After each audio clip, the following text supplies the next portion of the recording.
Olá, eu sou Ana Maria do canal Dia a Dia na Escola e hoje nós vamos falar sobre inclusão na escola. Como que tem sido a inclusão nas escolas, como que deveria ser a inclusão, o que diz a legislação, quais são os direitos dos pais, dos professores, da criança, do diretor, tudo a gente vai falar sobre inclusão hoje, tá bom?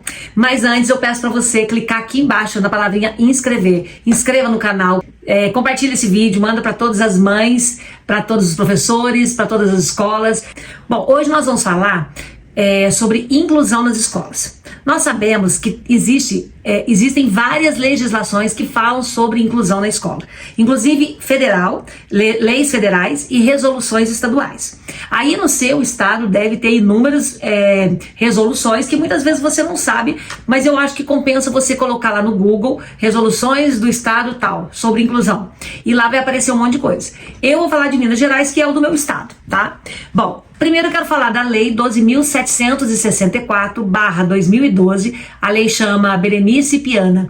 Essa legislação é sobre o TEA e fala do acesso do aluno TEA nas escolas. Então, desde 2012, esse aluno tem direito a frequentar a escola, ter atividades adaptadas para ele, ter uma avaliação adaptada para esse aluno. Nessa legislação fala do acompanhamento pedagógico que esse aluno tem, o direito a um professor de apoio, né, um professor que acompanha esse aluno em sala de aula explicando as atividades.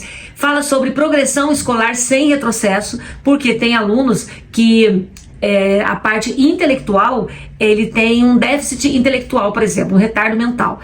Intelectualmente ele não está no nível da turma, mas o físico, a parte social, isso é no nível da turma. Então, para esse aluno, precisa dar atividades diferenciadas para que ele continue com a mesma turma, mas seguindo a idade cronológica dele. Só que a gente aí, nesse caso, usa a terminalidade na educação especial, que é quando o aluno continua numa mesma sala, mesmo não estando no nível intelectual da turma, mas fisicamente e emocionalmente está no nível da turma. Então, por isso, precisa desse professor de apoio para ajudar, e eu vou explicar certinho como que é feito esse trabalho ao longo desse vídeo, tá bom? Fica comigo até o final que você vai gostar, porque eu vou falar em detalhes qual é a função e o que o professor de apoio tem que fazer aí e o que diz essa legislação.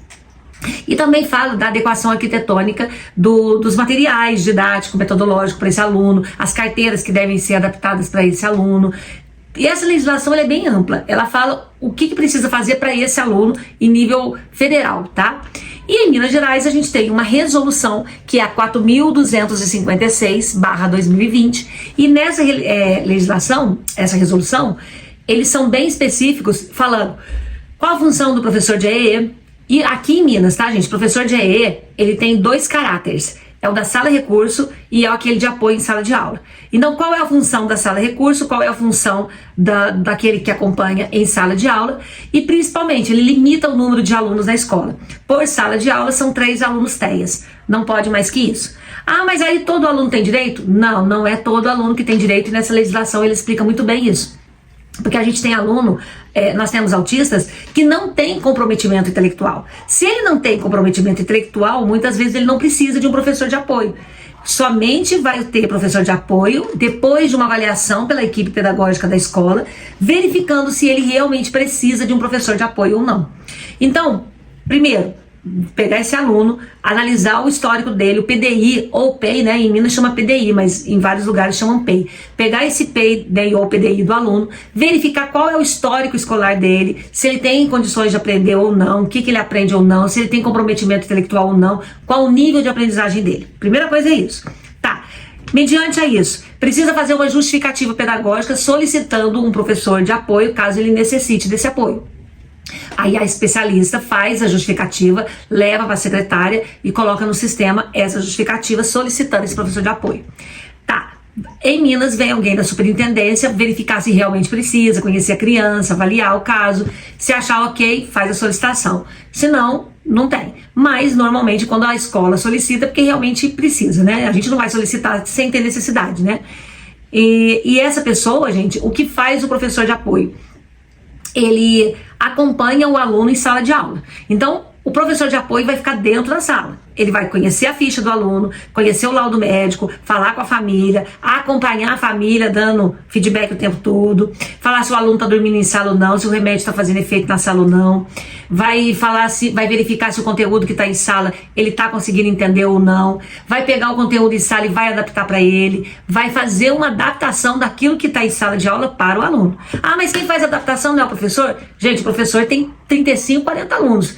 Você, professor de apoio, é só você. Então, em Minas Gerais, quem faz essa adaptação é o professor de apoio. Inclusive, na resolução diz isso.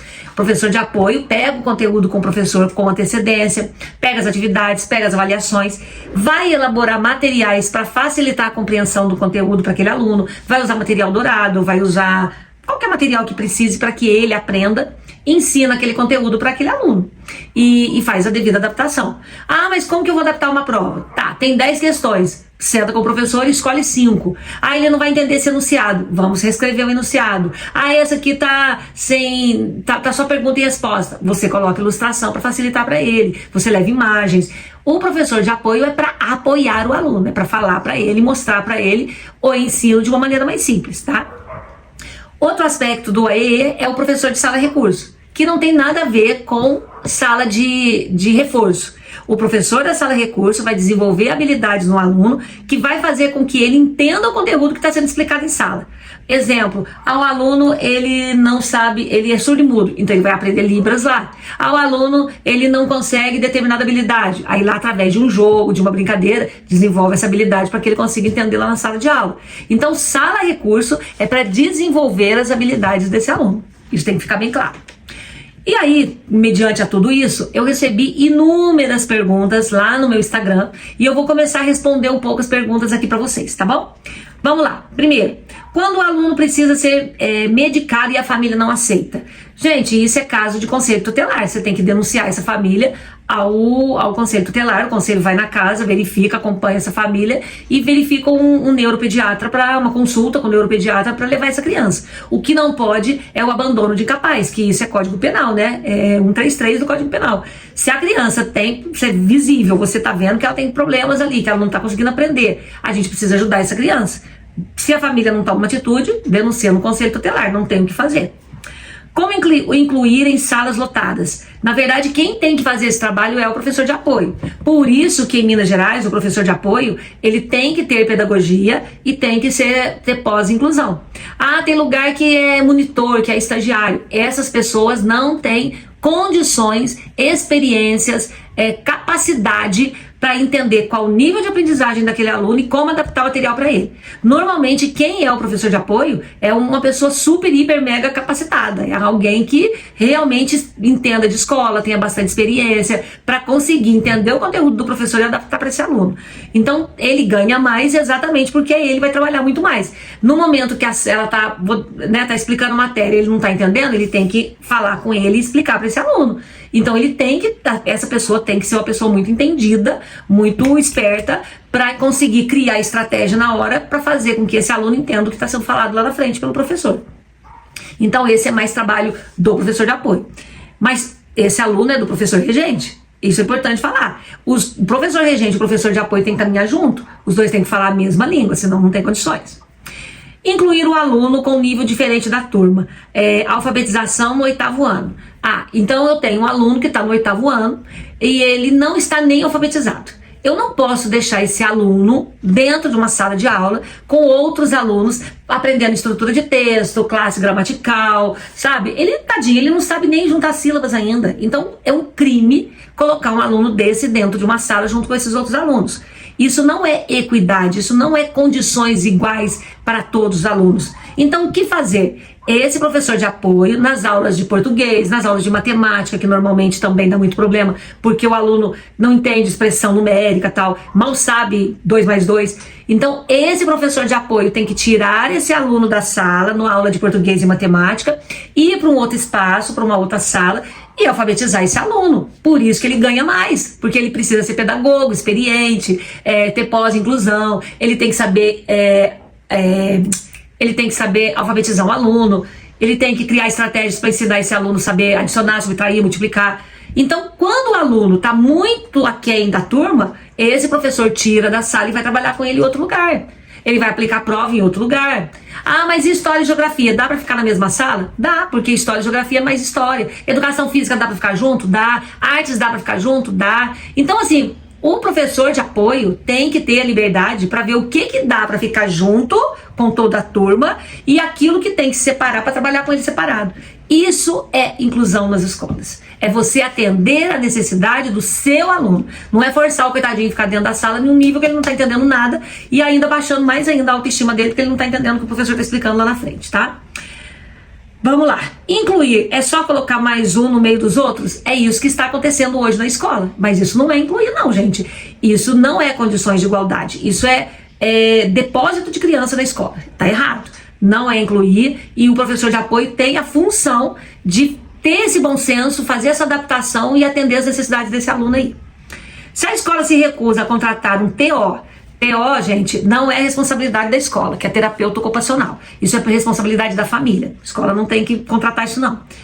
Monitor, ajudante, o que a professora deve fazer? Bom, quando contratar monitor e ajudante? Na legislação de Minas, na resolução de Minas 4.256/2020, o aluno, ele tem direito a professor de apoio para auxiliar na aprendizagem. Caso esse aluno tenha problema motor, físico, por exemplo, eu tenho lá na escola uma aluna que ela teve AVC com 7 anos. Tudo que aconteceu na vida dela antes de 7 anos, ela esqueceu. Então, ela hoje tem um professor de apoio que explica para ela a matéria, alfabetizou de novo, né? Porque ela esqueceu a alfabetização, ensina e faz adaptações do conteúdo para ela. Ela vai na sala de AEE, na sala recurso, desenvolver as habilidades que ela precisa em sala de aula. E ela também tem uma pessoa que aqui em Minas é o ASB, que acompanha na hora que termina a aula, na hora do intervalo, na hora do recreio, para levar ao banheiro. Essa pessoa, ela pega essa menina, leva ao banheiro, ela leva pro pai lá no carro, no começo da aula ela vai lá buscar no carro. Então ela serve na hora do lanche, ela ajuda a menina no lanche. É uma ASB, é uma monitora, uma ajudante, para atender as necessidades físicas dela, porque ela não consegue andar direitinho, ela precisa segurar, se apoiar. Então essa pessoa, essa menina, tem 3 pessoas para acompanhá-la. Essa é a função do ajudante do monitor. É alguém que acompanha essa parte física, motora. Agora, intelectual tem que ser um pedagogo com pós-graduação em inclusão para entender, né, o que tem que trabalhar com essa menina em sala de aula. O P e o PDI, para alunos do ensino fundamental 2. Que tem 8 professores. O que eu faço lá na escola? Eu pego esse PDI, coloquei tudo no drive de todos os alunos da escola. Peguei os outros PDIs que esse aluno trouxe de outras escolas, coloquei no drive também. Eu gosto de fazer 2 PDIs no ano, um em junho e um em novembro, porque ao longo do ano o avanço é bem lento, né? Então não vejo necessidade de fazer um bimestralmente, a gente sempre faz 2. E aí, esse PDI tem uma parte que eu preencho enquanto coordenadora, a professora de AE preenche, o professor da sala recurso preenche, e tem uma parte de todos os componentes curriculares em que todos os professores preenchem. Então, em junho, eu reúno todos os professores num dia lá de planejamento, nós vamos no laboratório e cada um faz o seu preenchimento do PDI ali de acordo com a sua realidade, de acordo com a sua experiência em sala de aula, e junto com a professora de AE, né, de apoio, com o professor da sala recurso, auxilia no preenchimento desse PEI, tá? Ou desse PDI.